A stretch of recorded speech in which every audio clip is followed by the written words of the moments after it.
Exercise 4.3 से question number 1 करेंगे। Name the angles in the given figure. ये जो फिगर आपको दे रखी है इसके अंदर जो एंगल्स हैं इनके नाम लिखने हैं। अब ये है एक क्वाड्रिलेटरल, इसके अंदर 4 एंगल्स हैं ए बी सी और डी। एंगल इसके अंदर बिल्कुल अकेले अकेले हैं। जैसे ये एंगल ए बन रहा है तो इसके साथ में कोई एंगल नहीं बन रहा, तो हम इसके जो नाम है वो सिंगल सिंगल भी लिख सकते हैं। जैसे कि angle A, angle B, angle C और एंगल डी। ये तो हो गया बिल्कुल सिंगल नेमिंग।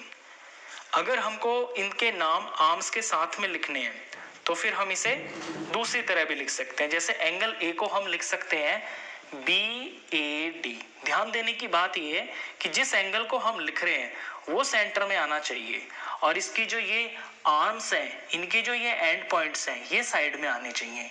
तो एंगल ए को हम लिख सकते हैं बी ए डी या डी ए बी, कुछ भी लिख सकते हैं दोनों तरह से।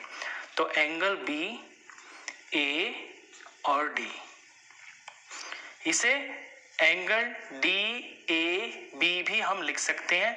ये तीनों चीजें एक ही है, angle A, angle B A D, angle D A B, बात एक ही है। जिस एंगल की बात चल रही हो, जो नाम लिखना है जिस एंगल का, वो सेंटर में होना चाहिए।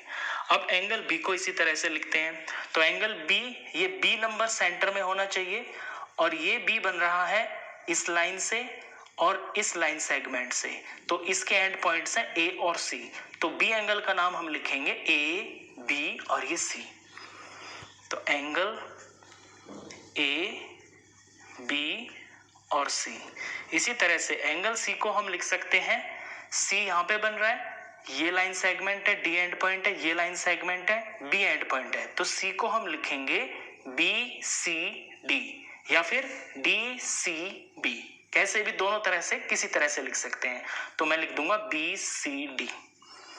तो एंगल बी सी और ये डी, ये सब बराबर है। एंगल इसके बराबर है, एंगल बी और ये एक ही बात है।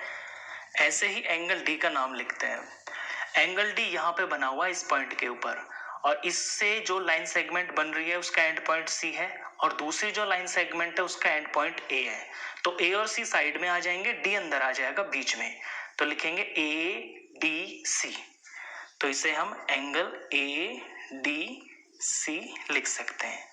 तो आपने ये देखा कि अगर अकेला एंगल है, अकेले से मेरा मतलब ऐसे है कि जैसे ये बिल्कुल सिंगल ये है ए, तो हम इसे एंगल ए लिख सकते हैं। लेकिन अगर इसके साथ में कोई और भी लाइन बन रही है तो फिर इसी वर्टेक्स के ऊपर ए बन रहा है ना, तो फिर हम इसे अकेला नहीं लिख सकते, फिर हमें इसके आर्म्स लिखने की जरूरत पड़ेगी।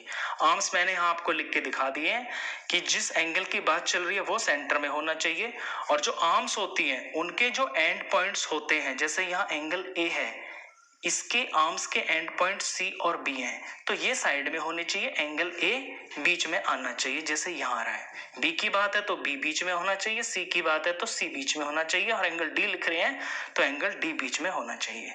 तो इस फिगर के अंदर 4 एंगल्स हैं और इस तरह से एंगल्स के नाम लिखे जाते हैं। क्वेश्चन खत्म। नेक्स्ट क्वेश्चन के लिए मिलते हैं नेक्स्ट